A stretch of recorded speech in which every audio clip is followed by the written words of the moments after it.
बल देश का बल देश का बल जयकारा वीर बजरंगी।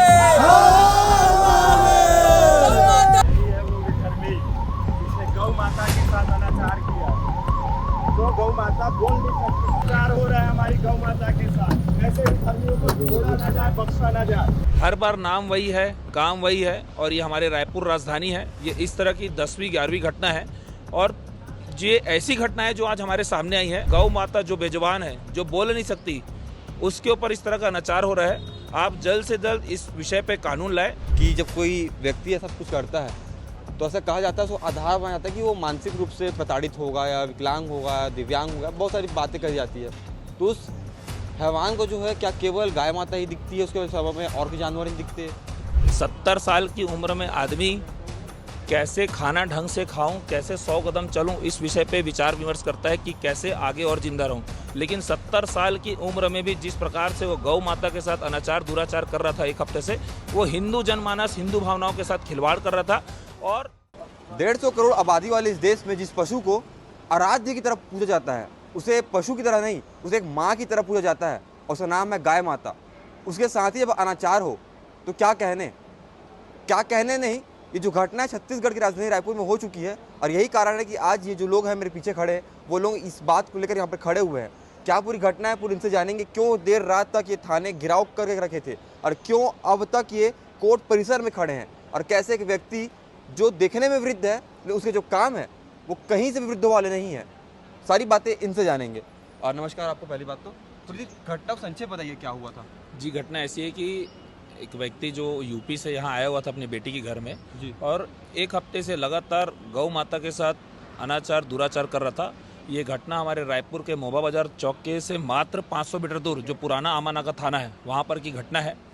और जिसके वीडियो फुटेज हमें कल प्राप्त हुए 1 बजे, और हम लोगों ने उसकी शिनाख्त करना चालू किया, और लगभग हमें शाम को उसकी शिनाख्त कन्फर्म हो गई। फिर हम लोग वहाँ जा कर के कार्रवाई करने के लिए हम लोगों ने थाना की मदद लिए, और टीआई साहब CSP साहब आए और उसको गिरफ्तारी करके कार्रवाई की है। जी। क्या उम्र रही हुई, क्या नाम है उनका?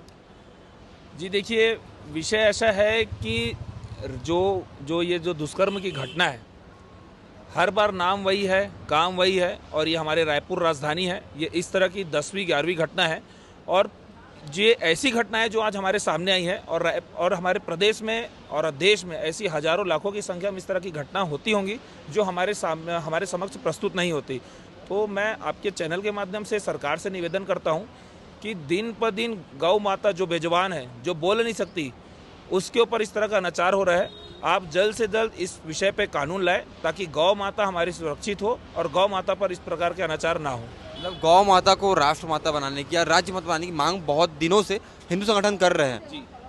अभी तक ऐसा नहीं हुआ है। अगर ऐसा कुछ हो जाए तो शायद जो कानून 11 लगा है अभी उनके ऊपर 1960 के अधिनियम के तहत, उससे बड़ा कानून लगे तो ज़्यादा सजा मिलेगी, लोग और भी ज़्यादा उसे डरेंगे। कब तक मांग जारी रहेगी और कब तक लगता है कि हिंदू संगठन विचारधारा की सरकार है इस पर अमल कर पाएगी? जी देखिए, सबसे पहली बात तो अप्राकृतिक कृत्य के लिए जो इससे पहले 2003 से पहले जो धारा थी IPS, उस धारा को समाप्त कर दिया। उस धारा को समाप्त करने के बाद ही आप देखेंगे 2023 के बाद से इस प्रकार की घटना में लगातार वृद्धि आ रही, क्योंकि अभी जो धारा लगा है 296 और जो 1960-11, मात्र 2 से 3 दिन वो जेल में रहेगा और मात्र 65 रुपये के मुचलके में वो छूट करके बाहर आ जाएगा, और वो पुनः इस प्रकार की प्रवृत्ति चालू कर देगा। जगह बदल जाएगा, लोकेशन बदल जाएगा, आदमी वही रहेगा, गौ माता बदल जाएगी। ये इस प्रकार की अब घटना देखेंगे लगातार हो रही, इसलिए इनके हौसले बुलंद हैं। और जब तक इनके हौसलों पर प्रहार नहीं होगा, जब तक शासन प्रशासन की तरफ से कानूनी तौर पर जब तक कड़ी कार्रवाई नहीं होती, तब तक इस प्रकार की घटना लगातार आते रहेंगी। हम सरकार के ऊपर, प्रशासन के ऊपर, शासन के ऊपर 70-80 आदमी जा करके हर बार थाना घिरते हैं, उनके ऊपर दबाव बनाते हैं, तब जा करके कार्रवाई होती है। आज आपको और बता दूं, यहीं रायपुर राखी नगर चौक में इस प्रकार की एक घटना और अभी 1 घंटा पहले हुई है। अभी तक से कोई कार्रवाई नहीं हुई। अब हम लोग वहां जाएंगे, तब जा करके वहां पे कार्रवाई होगी। ये स्थिति है वर्तमान समय मामले में स्वतः कार्रवाई होनी चाहिए। जी, शून्य पे सबसे पहले कार्रवाई, जैसी वीडियो वायरल होता है सबसे पहले पुलिस प्रशासन को शून्य पे FIR दर्ज करके कार्रवाई करनी चाहिए। लेकिन होता है इसके जस्ट अपोजिट। जब तक कोई संगठन के लोग नहीं जाते, उसके बाद उनको हम वीडियो फुटेज दें, उसके बाद वीडियो की शिनाख्त करेंगे, वीडियो शिनाख्त करने के बाद उसको हम 2 गवाही देंगे, 2 गवाही देने के बाद कोर्ट में आकर के मतलब गौ माता हमारी बेजुबान के साथ अनाचार हो रहा है, सारा चीज़ हम ही भोगे। और जो रेप कर रहा है मस्त रेप करता है, रात भर थाने में बैठता है, एक दिन जेल काटता है, दूसरे दिन छूट करके फिर से वो अपने काम में लग जाता है। तकलीफ कौन होता है? गौ सेवक, क्योंकि अब हमको लगातार पेशी होगी, उसमें हमको बार बार आना पड़ेगा। जी बिल्कुल। अभी उस जो व्यक्ति है, जो आरोपी है, उसे जुलूस भी निकाला गया जी इसको क्या कैसे देखते हैं यहाँ पर, क्या बोलेंगे चाहेंगे? जी देखिए, कल हम लोगों ने सीएसपी साहब से मांग की थी, टीआई साहब से मांग की थी कि अगर इस अपराधी प्रवृत्ति व्यक्ति का अगर आप जुलूस नहीं निकालोगे तो कल हम सब कोर्ट के बाहर अर्धनग्न प्रदर्शन करेंगे। और जैसे पुराने ज़माने में होता था ना कि बच्चे पास होते थे उनको सांत्वना राशि दी जाती थी 11 रुपये 21 रुपये, उसी प्रकार की आज इसकी रैली निकाली गई है। मात्र कोर्ट से 100 कदम पहले उसको 100 कदम थाने तक बस लाया गया है। इसको कोई रैली बोलते हैं? ये सिर्फ और सिर्फ हमारे जो हम लोगों ने जो बात रखा था उसको रखने के लिए, हमको दबाने के लिए, ताकि हम कुछ बोल ना पाए, इसलिए किए हैं।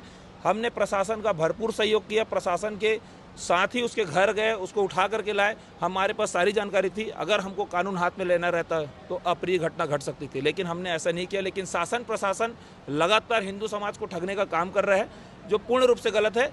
आज नहीं तो कल जब ये प्रशासनिक गुस्सा अगर निकला और कुछ अनहोनी हुई तो उसकी पूरी जिम्मेदारी सरकार की रहेगी, क्योंकि लगातार आप देखेंगे लास्ट 1 साल से एक हिंदूवादी संगठन 70 से 80 बार अलग अलग विषयों पे शासन प्रशासन को घेर रहा है, कलेक्टर को ज्ञापन दे रहा है, राज्यपाल को ज्ञापन दे रहा है, लेकिन किसी प्रकार की सुनवाई नहीं हो रही है।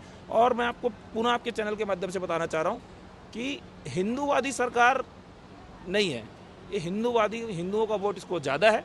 भारतीय जनता पार्टी का संविधान बोलता है सबका साथ सबका विकास, उसमें मुसलमान भी आता है, ईसाई भी आता है। उनको दोनों को साथ में लेकर के चलना है, क्योंकि चुनाव आता है तो वोट उनको दोनों से मांगना है। आप देखेंगे अगर उनको हिंदुओं से मतलब रहता तो क्या इस देश में 1400 करोड़ रुपए अल्पसंख्यक विभाग को जाता? क्या नहीं जाता। 550 से अधिक घर मुसलमान को यूपी में बना के दिए, उनमें से एक भी वोट बीजेपी को मिला? क्या नहीं मिला। फिर भी वो उनके हित के लिए कार्य कर रही है। आप देखेंगे इसी छत्तीसगढ़ में धर्मांतरण का इतना बड़ा विषय बना हुआ है, लगातार ईसाई समाज और हिंदू समाज आमने सामने हो रहा है। एक बार भी क्या हिंदूवादी पार्टी संगठन की तरफ या अपने धर्म के प्रति खड़ा हुए? क्या नहीं हुए। उल्टा 2 नन का जब विषय आया तो पार्टी पूरा उनके साथ खड़ी हुई। अभी भी ऐसा कुछ धर्मांतरण वाला विषय होता है तो बंगलों से फोन आ जाता है कि सीएसपी को, टीआई को कि इस प्रकार की कार्रवाई करनी है। तो ये स्थिति है अभी हिंदुओं की। अभी हिंदू 80% है, ये स्थिति जिस दिन हिंदू 50% हुआ इस देश में, अब देखिएगा जो स्थिति बांग्लादेश की, पाकिस्तान की, स्थिति आने वाले यहाँ 40 से 50 साल में अवश्य होगी। मतलब एक छोटा सा आपसे अंतिम सवाल है कि जब कोई व्यक्ति ऐसा कुछ करता है तो ऐसा कहा जाता है, उसको आधार बना जाता है कि वो मानसिक रूप से प्रताड़ित होगा या विकलांग होगा या दिव्यांग होगा, बहुत सारी बातें कही जाती है। तो उस हैवान को जो है क्या केवल गाय माता ही दिखती है, उसके सबब में और कोई जानवर नहीं दिखते? तो क्यों वो एक स्पेसिफिक जानवर को, क्यों एक स्पेसिफिक जिसको करोड़ों लोग अपने आस्था का केंद्र मानते हैं उसके साथ ही अनाचार करता है? इसको आप कैसे देखते हो? ये देखिए, ये 70 साल की उम्र में आदमी कैसे खाना ढंग से खाऊं, कैसे 100 कदम चलूं, इस विषय पे विचार विमर्श करता है कि कैसे आगे और जिंदा रहूं। लेकिन 70 साल की उम्र में भी जिस प्रकार से वो गौ माता के साथ अनाचार दुराचार कर रहा था 1 हफ्ते से, वो हिंदू जनमानस, हिंदू भावनाओं के साथ खिलवाड़ कर रहा था। और 70 साल का आदमी कोई बच्चा नहीं है और ना ही कोई मंद बुद्धि का है। वो जानबूझकर सोच समझ करके, अब सोचिए ये घटना पकड़ाई गई, आज वो 70 साल का है। भाई इससे पहले भी वो लगातार इस प्रकार की घटना करते हुए आ रहा था। वो जिस जगह में रहता होगा, यूपी जहाँ उसका घर है, वहाँ पे हो सकता है बंद सेट में इस प्रकार का घृणित कार्य करता होगा। और कोई गौ माता हिलती डुलती होगी जब वो घृणित कार्य करता तो उसको कितना मारता होगा। हो सकता है इस प्रीत में 2-4 गाय को मार भी दिया हो। तो ये सब जांच का विषय है और ये सोचने का विषय है। और हिंदू समाज को भी सोचना चाहिए इस विषय पे कि हम जिस चीज़ के लिए आवाज़ उठाते हैं उसको भावनात्मक दृष्टिकोण से देखिए। हमको कोई राजनीति नहीं करना है, ना ही हमको राजनीति से लेना देना है। जी बिल्कुल। मतलब छत्तीसगढ़ की राजधानी रायपुर हम देख सकते हैं किस प्रकार से जो पशु क्रूरता है वो एक अलग बात है, लेकिन ये प्रकार जो इस प्रकार की घटना है वो आम बात हो गई है। छत्तीसगढ़ी में बोलूँ चना मुर्रा हो गई है और ये घटनाएं हमको दिन प्रतिदिन देखने को मिल सकती है। हर थाने में इसी प्रकार कोई घटनाक्रम अभी तक से बता दिए गए होंगे, अभी तक दर्ज होंगे, लेकिन इस प्रकार की घटनाओं में अभी तक बड़ा एक्शन जो है वो देखने को नहीं मिला है। हिंदू विचारधारा की सरकार है, स्टेट में भी केंद्र में भी बड़ी बड़ी बातें होती हैं। अभी धर्म स्वातंत्र विधेयक बिल लेके आया गया, उसी प्रकार से हिंदू संगठन की बहुत दिनों से मांग है कि जो गाय है उसको राष्ट्र माता बना दिया जाए।